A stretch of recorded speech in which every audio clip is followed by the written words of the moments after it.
Heading है विद्युत संयोजी यौगिकों के सामान्य लक्षण।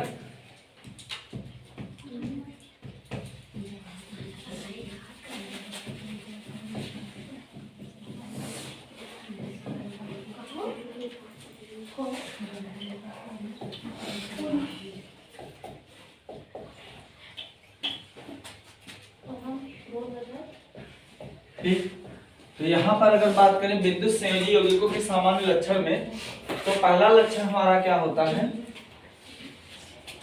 पहला लक्षण है हमारा भौतिक अवस्था। भौतिक अवस्था का मतलब जानते हैं आप लोग? उसको हम जैसा देख पाते हैं जनरली, मतलब भौतिक अवस्था उसकी क्या बहुत कठोर होता है। भौतिक अवस्था, तो उसकी भौतिक अवस्था की अगर बात करें तो ये जो होता है जनरली कैसा होता है? ठोस होता है और कठोर होता है। ठीक, ये हो जाएगी इसकी क्या? भौतिक अवस्था। ठीक, अब ये भौतिक अवस्था जो होती है इसमें एक क्वालिटी पाई गई कि जो विद्युत संयोजी यौगिक होते हैं उनका ठोस का निर्धारण कैसे होता है। तो ये जो है स्पेशली जो है अगर देखा जाए तो इनको आयनिक यौगिक भी कहा जाता है। कौन सा यौगिक? आयनिक यौगिक। आयनिक यौगिक काहे बोलते हैं? क्योंकि ये आयनों के माध्यम से एक दूसरे से अटैच होते हैं। आयनों से अटैच होने का मतलब जैसे मान लेते हैं NaCl, नमक है ना, तो ये जो है क्रिस्टलीय ठोस होते हैं। क्रिस्टलीय ठोस का मतलब आप लोग जानते हैं ना? क्रिस्टलीय ठोस वह ठोस होता है कि जिसका जो है गलनांक और क्वथनांक बिंदु क्या होता है? निश्चित होता, मतलब उतने तापमान तक जब गर्म हो जाएगा तभी जो है पिघलेगा, उसके पहले पिघलने वाला नहीं है। कोई फर्क नहीं पड़ेगा। जैसे अगर आप जो नमक को रख देते हैं ना आग पर, जलते हुए आग पर आप रख दीजिए, तो जब तक वो जो है जितना उसको गर्म होना उतना नहीं गर्म हो जाएगा तब तक उसपे कोई फर्क नहीं पड़ेगा। गर्म हो जाएगा अलग मामला, लेकिन उसके आकार में कोई परिवर्तन नहीं आएगा, वो पिघलेगा नहीं। जितना उसका गलनांक है उतना जो है वो तापमान जब ले लेगा तब जाके उसके रूप में परिवर्तन होगा, उसके पहले कोई परिवर्तन नहीं होगा। ठीक, साथ ही जो है आप देखेंगे नमक जो है ना, आज तक देखिए आप गोलाकार, त्रिभुजाकार नहीं, नमक जो है आप देखेंगे या तो आयताकार या तो वर्गाकार ही रहेगा या घनाकार ही रहेगा।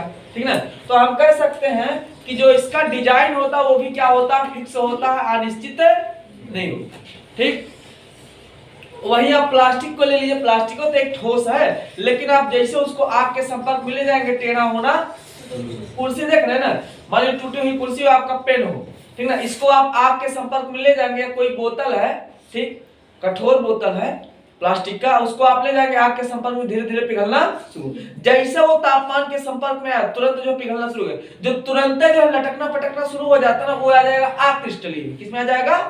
अक्रिस्टलीय। और जो मतलब जो तापमान के संपर्क में आने पर जो है तुरंत उसमें कुछ ना कुछ परिवर्तन होने लगे ठोसों में, उसको हम बोलेंगे अक्रिस्टलीय। और जिसमें कोई परिवर्तन ना हो, आसानी से तापमान के संपर्क में भी लाने पर उसको हम क्या बोलेंगे? क्रिस्टलीय ठोस।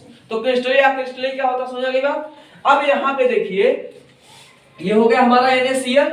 NaCl पे जो अगर देखा जाए तो Na पे एक प्लस पाया जाता है, Cl पे एक माइनस। अब Na पे एक प्लस कहां से आया? तो सोडियम का परमाणु क्रमांक क्या होता है? 11। तो इसका क्या हो जाएगा? 2, 8 और 1। बाह्यतम कोष में क्या इलेक्ट्रॉन? एक इलेक्ट्रॉन। अब बाह्यतम कोष में एक इलेक्ट्रॉन, हम लोग पीछे पढ़ चुके हैं कि अगर बाह्यतम कोष में 4 इलेक्ट्रॉन से कम रहेगा, 1 इलेक्ट्रॉन रहेगा, 2 इलेक्ट्रॉन रहेगा, 3 इलेक्ट्रॉन, तब क्या होगा? इलेक्ट्रॉन त्यागेगा, ग्रहण करेगा, त्याग देगा। और नहीं त्यागना चाहे जबरदस्ती छीन लिया जाएगा इससे। घुमा फिरा के इसको इलेक्ट्रॉन देना है तो देना है, अगर 4 से कम है तो। अब क्लोरीन वाला कंडीशन ले लीजिए आप। क्लोरीन का कितना होता है? 17। तो 2, 8, 7। बाहर में कितना आ गया?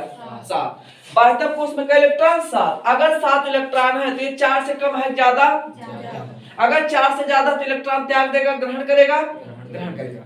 तो यहाँ पे जो है सोडियम द्वारा 1 इलेक्ट्रॉन त्याग देने पर क्लोरीन द्वारा 1 इलेक्ट्रॉन वही ग्रहण कर लेता है। तो 7 इलेक्ट्रॉन पहले था, 1 इलेक्ट्रॉन और आ गया, कितना हो गया?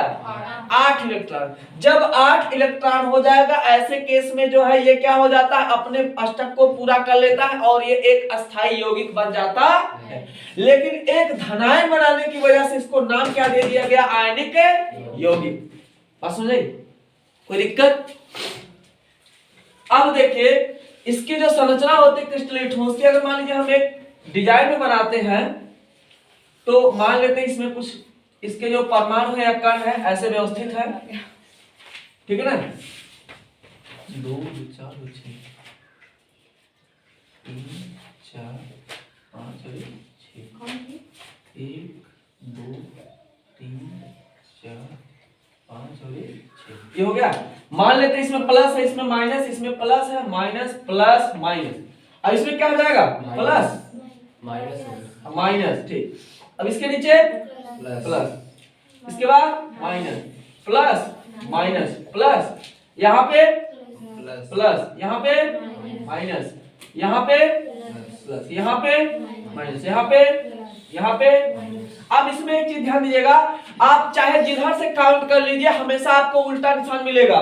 ऊपर से अगर आप काउंट करते हैं तो पहले प्लस है, फिर क्या है माइनस है, और सबसे नीचे क्या है प्लस है। तो दोनों तरफ से अगर नीचे से काउंट करते हैं तो प्लस के बाद माइनस, इधर से हम काउंट करते हैं माइनस के बाद प्लस। यहां से अगर हम ऊपर से नीचे से ऊपर जाते हैं तो नीचे माइनस, ऊपर उसके क्या है प्लस, और यहाँ पे क्या है माइनस। चाहे जिधर से आप काउंट करेंगे हमेशा एक दूसरे के पास जो है समान आवेश मिल रहा है कि विपरीत, विपरीत, ठीक है ना। मान लेते हैं हम ये वाला परमाणु ले लेते हैं माइनस वाला, है ना।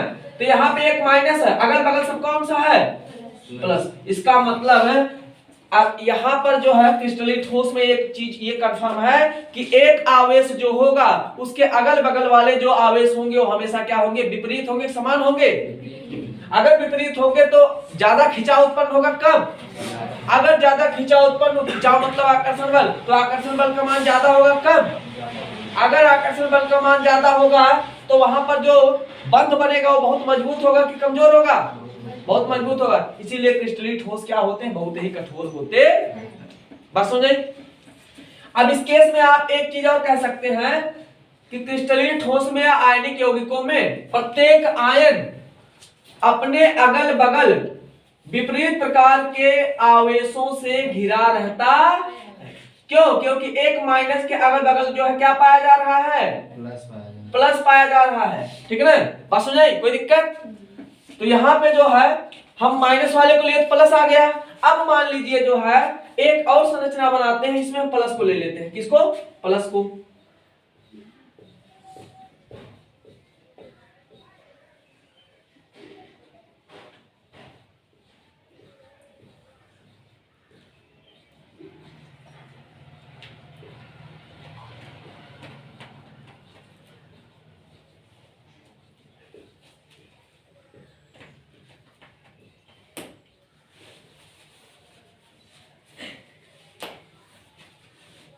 इतना है, मान लेते हैं प्लस है, ये minus, plus minus plus minus plus minus, ये minus plus minus plus minus plus minus plus plus minus plus minus plus minus plus minus minus plus minus plus minus plus minus plus, ये हो गया।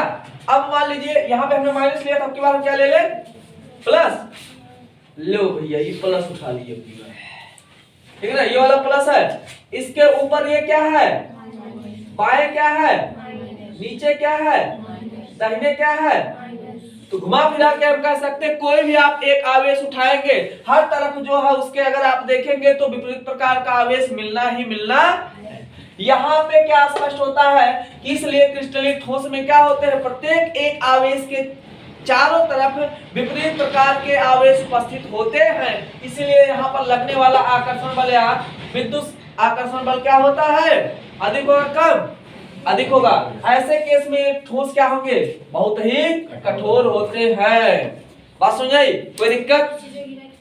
अब एक चीज सोचिए कि जब कई परमाणु आपस में जुड़ रहे हैं, ठीक, तो जैसे मान लीजिए एक जाल बनाने के लिए क्या किया जाता है, कई रस्सियों को आपस में जोड़ा जाता है। तो जब कई परमाणु जो है या कई धनावेश ऋणावेश आपस में जुड़ेंगे तो यहाँ पर भी एक जाल नहीं बनेगा, क्योंकि एक एक यूनिट मिलकर के ही जाल बनाएगा, अकेले कोई सिस्टम जाल नहीं बना सकता। तो इसका संरचना जो है हम लोग जो है देखते हैं कि कुछ इस प्रकार का होता है।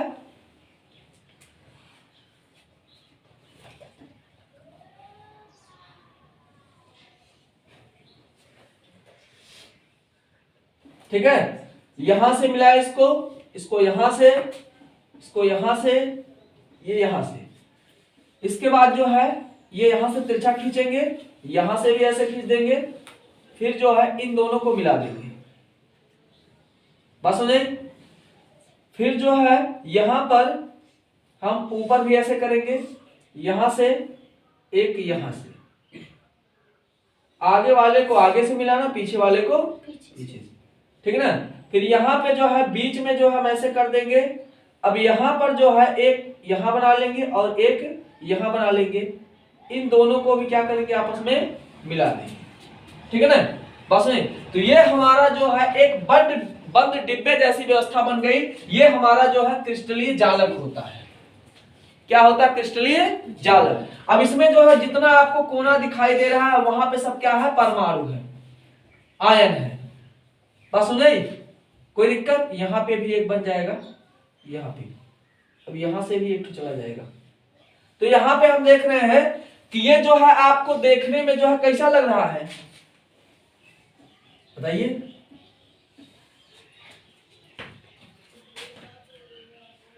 कैसा लग रहा है देखने में?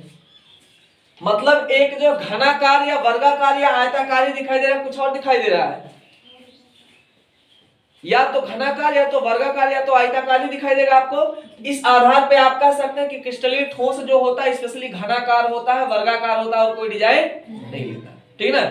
अब इसमें जो है आप लोग कक्षा 12 में जो पहला चैप्टर है डिटेल में उसमें है कि मतलब जो है कहीं पे जो है आपको मिलेगा बीसीसी लिखा हुआ मिला, ठीक। तो वो सब जो है कक्षा 12 में पढ़ेंगे। तो यहाँ पे एक चीज हमको कंफर्म हो गया कि ये जो है आयन जो होते हैं आपस में एक दूसरे से जब जुड़ते हैं तो एक प्रकार का क्या बना लेते हैं? जाल है, कुछ और है? जाल या जाल। बस सुने, तो परिभाषा क्या बनेगा कि आयनिक यौगिक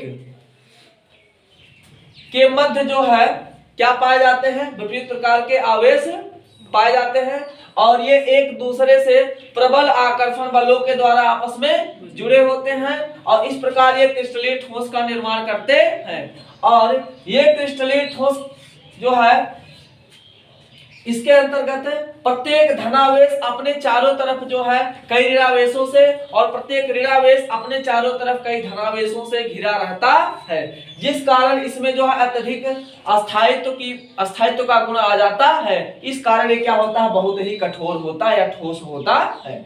और यह जो धनायन और ऋणायन होते हैं ये आपस में जुड़ करके एक जालक का निर्माण करते हैं।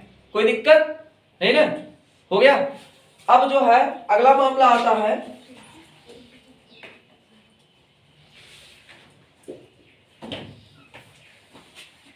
गलनांक और क्वथनांक। गलनांक और क्वथनांक। गलनांक क्या होता है, क्वथनांक क्या होता है? तो अगर नहीं जानते हैं तो गलनांक माने होता है गल जाना और क्वथनांक माने होता है उबल जाना, ठीक है ना। क्वथनांक का इंग्लिश होता है बॉइलिंग पॉइंट। क्या होता है? Boiling point.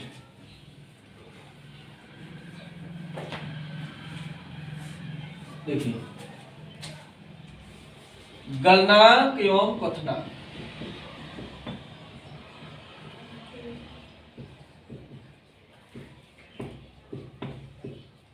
ठीक ना। मेल्टिंग पॉइंट इसका हिंदी से जो है याद नहीं होगा, इंग्लिश थोड़ा सा जो कहीं कहीं पर जो है याद कर लीजिएगा। क्वथनांक का मतलब होता है बॉइलिंग पॉइंट।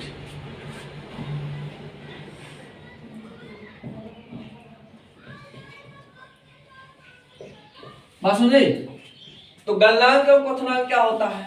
मतलब अब सोचिए नमक जो है क्रिस्टलीय ठोस है, नमक क्रिस्टलीय ठोस है तो मान लेते हैं यह कोई एक नमक का टुकड़ा है ना। यह क्या है? एक नमक का टुकड़ा है। अगर यह एक नमक का टुकड़ा है तो इसमें हम लोग देखे थे कि ऐसे जो है कुछ संरचना बनी थी, यही था ना। और यहां पर जो है कुछ ऐसे बनाए थे हम लोग।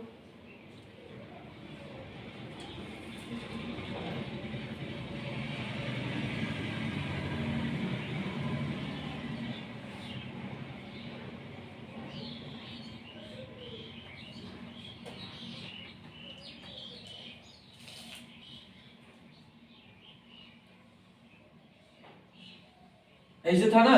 अब सोचिए यार, यहाँ पे जो है जहां जहां पे आपको जो है जॉइंट दिखाई दे रहा है, हर जगह क्या बैठा है, परमाणु बैठा है, कण बैठा है, आयन बैठा है।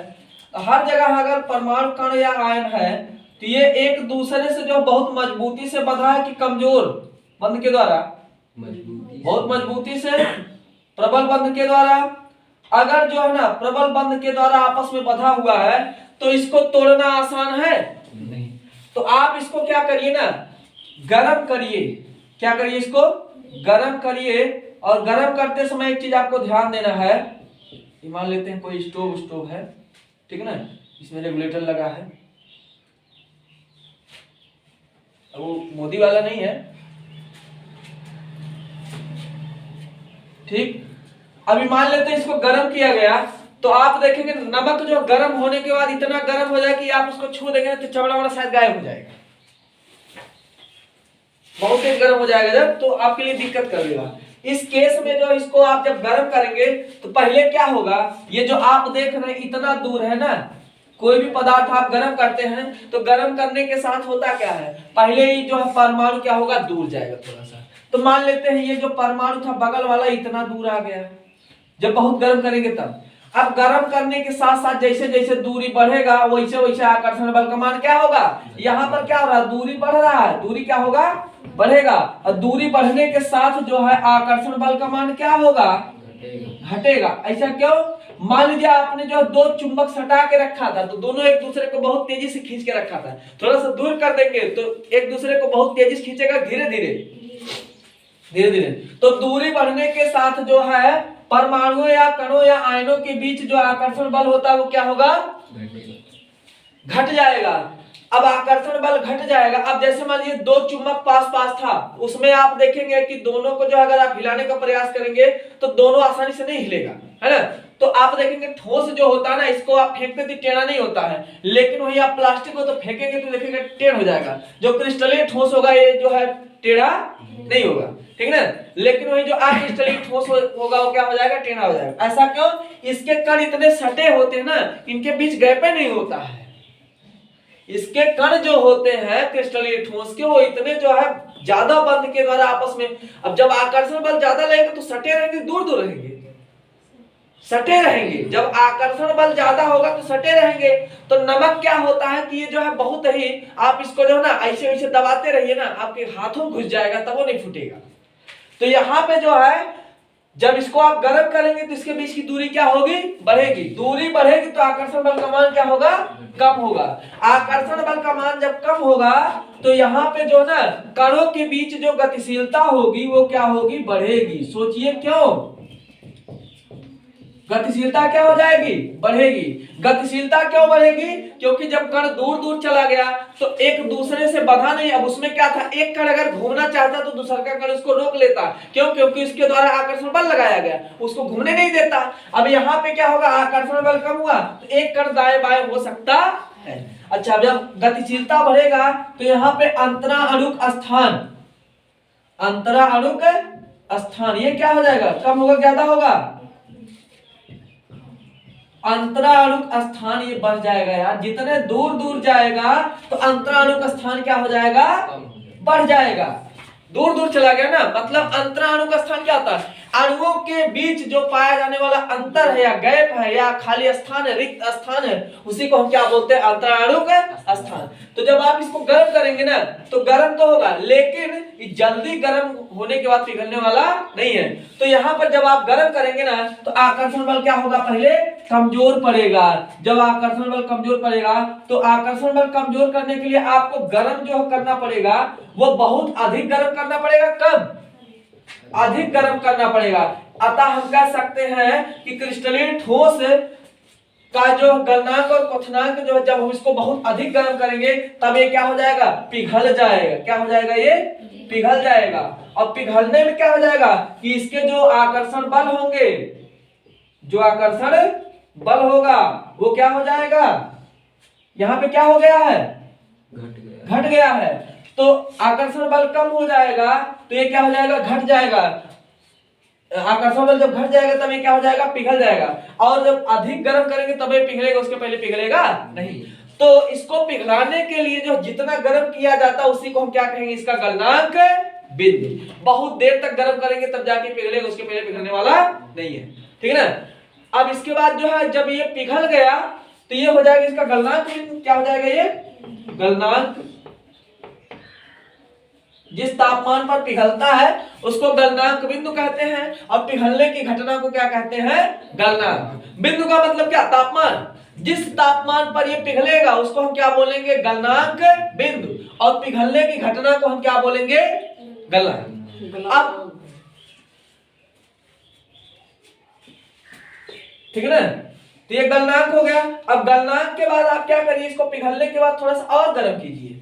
अब इसको थोड़ा सा और गर्म करते हैं, प्लस गर्म का मतलब क्या है, इसको और भी गर्म कर रहे हैं। अब इसको आप और गर्म करेंगे तब ये क्या कर देगा उबलना शुरू कर देगा। पिघलने के बाद और गर्म कर रहे हैं तब ये उबलना शुरू कर देगा, ठीक है ना। तो इसी को हम क्या बोलते हैं, इसका क्वथनांक, ठीक है ना, क्वथन बोलेंगे। और जिस तापमान पर ये जो है पिघलेगा उसको हम क्या बोलेंगे, उसका क्वथनांक। तो हम कह सकते हैं क्रिस्टलीय ठोसों का जो गलनांक और क्वथनांक होता है ये ज्यादा होता है कम ज्यादा होता है।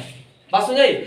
अगर बात की जाए ये ज्यादा क्यों होता है तो इसके लिए जिम्मेदार कौन है, इसके बीच लगने वाला आकर्षण बल। अगर वही आकर्षण बल कमजोर होता तो ये जल्दी जो है पिघल जाता और जल्दी जो है वाष्प में कन्वर्ट हो जाता, भाप में बदल जाता और ये उबलने लगता। लेकिन जब आकर्षण बल अधिक है तो ना तो जल्दी पिघलेगा और ना तो जो है जल्दी उबलेगा। बात समझे, लिखिए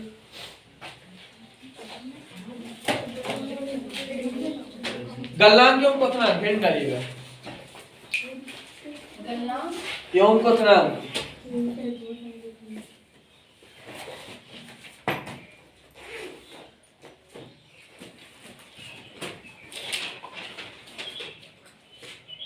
लिखिएगा आयनिक यौगिक या विद्युत संयोजी यौगिक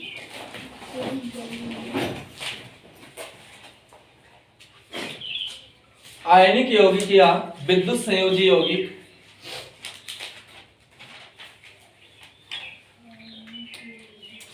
या विद्युत संयोजी यौगिक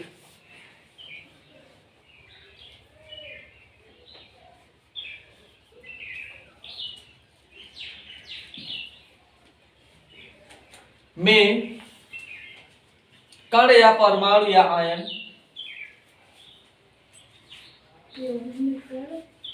कण या परमाणु या आयन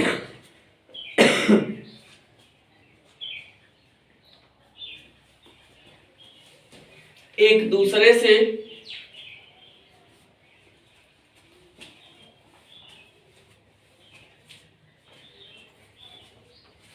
प्रबल आकर्षण बलों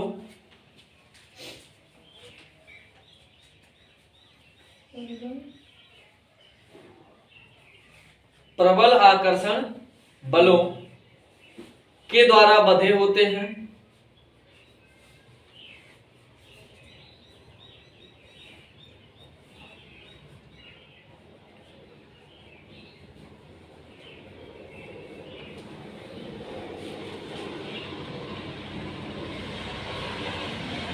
और इस प्रकार इनके बंधों को तोड़ने के लिए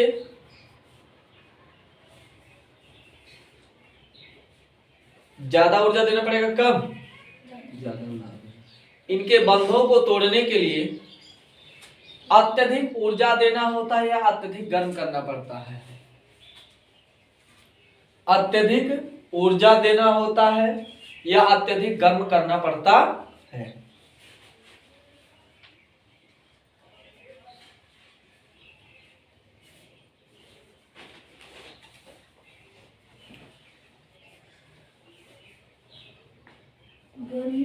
करना पड़ता है। और जब गर्म करते करते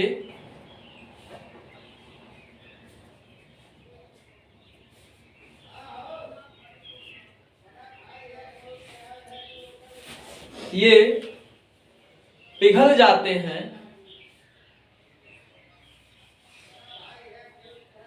गर्म करते करते ये पिघल जाते हैं, तो इस घटना को गलन, इस घटना को गलन एवं जिस बिंदु पर गलते हैं या जिस तापमान पर गलते हैं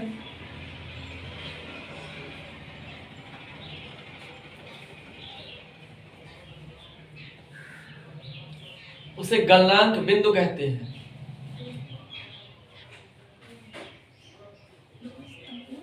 जिस तापमान पर गलते हैं उसे गलनांक बिंदु कहते हैं।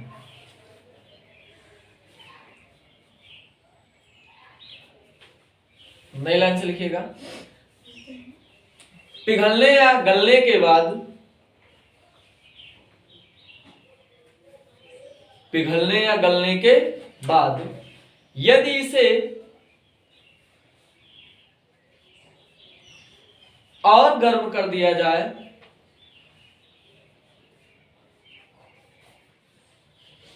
यदि इसे और गर्म कर दिया जाए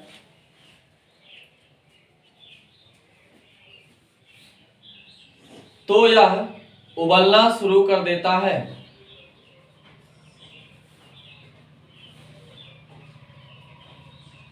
उबलना शुरू कर देता है।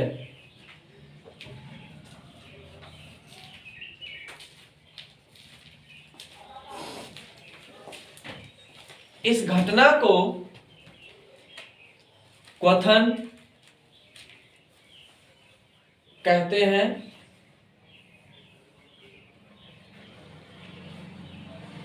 तथा जिस तापमान पर यह घटना संपन्न होती है या जिस तापमान पर उबलना शुरू होता है, जिस तापमान पर उबलना शुरू होता है, जिस तापमान पर भाप उबलना शुरू होता है, उसे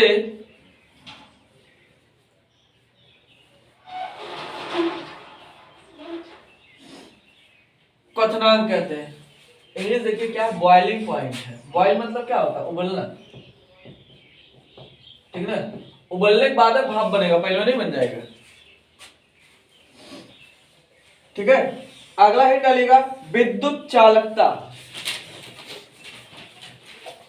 विद्युत चालकता, विद्युत चालकता क्या होता है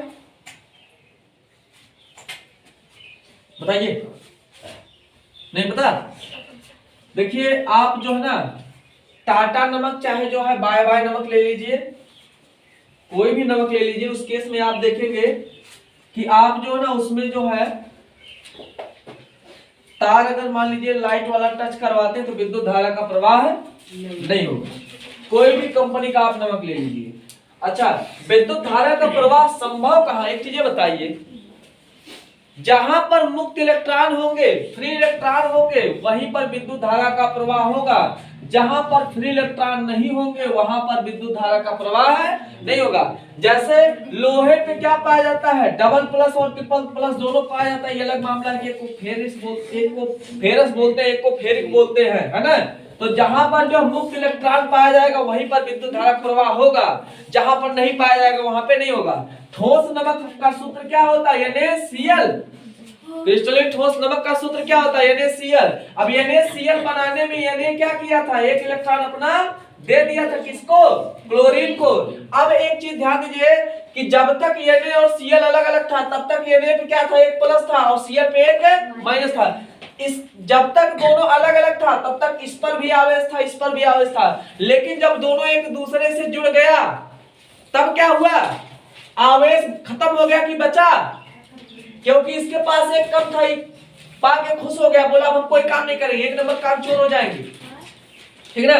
तो जब तक जो है आवेश कहीं से इसमें फ्री रहेगा तभी जो है विद्युत धारा का प्रवाह होगा, नहीं तो नहीं होगा, ठीक ना।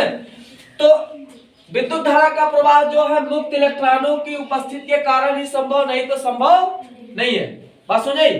अब इस केस में होता क्या है कि नमक को अगर हम ले लें तो नमक का सूत्र क्या होता है NaCl। तो NaCl जब बना है तो यहाँ पे Na क्या किया, अपना एक इलेक्ट्रॉन दे दिया है।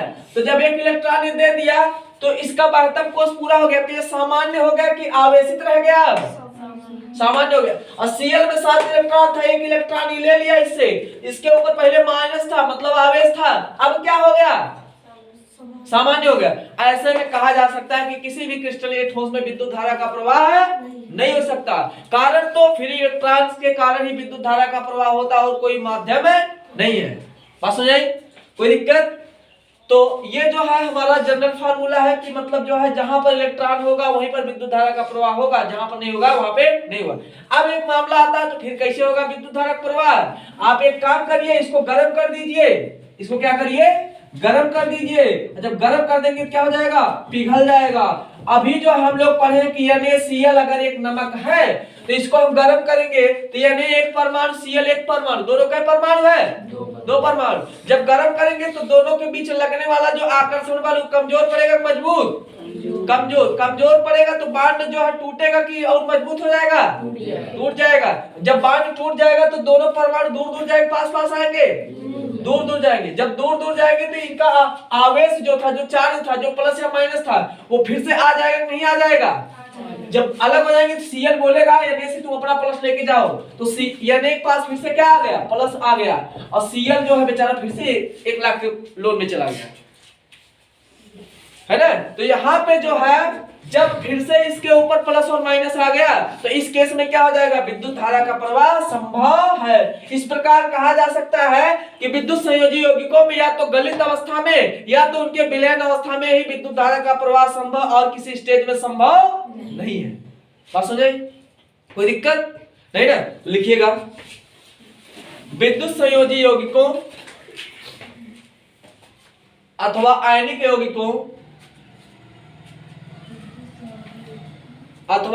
यौगिकों के ठोस अवस्था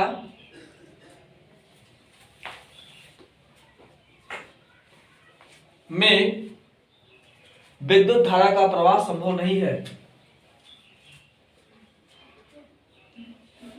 विद्युत धारा का प्रवाह संभव नहीं है क्योंकि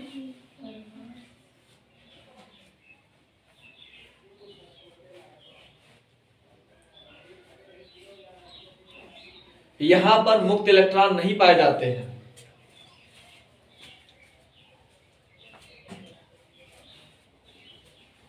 यहां पर मुक्त इलेक्ट्रॉन नहीं पाए जाते हैं।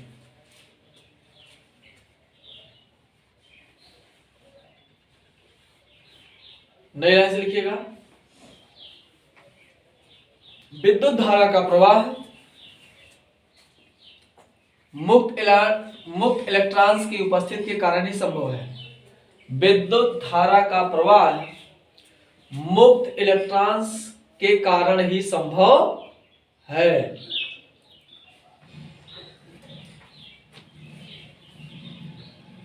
अतः यदि क्रिस्टलीय ठोस को गर्म कर दिया जाए, यदि क्रिस्टलीय ठोस को गर्म कर दिया जाए अथवा उसका विलयन बना दिया जाए, अथवा उसका विलयन बना दिया जाए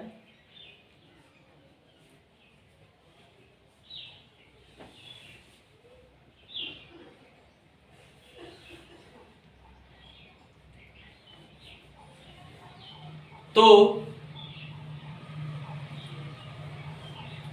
विद्युत धारा का प्रवाह संभव है।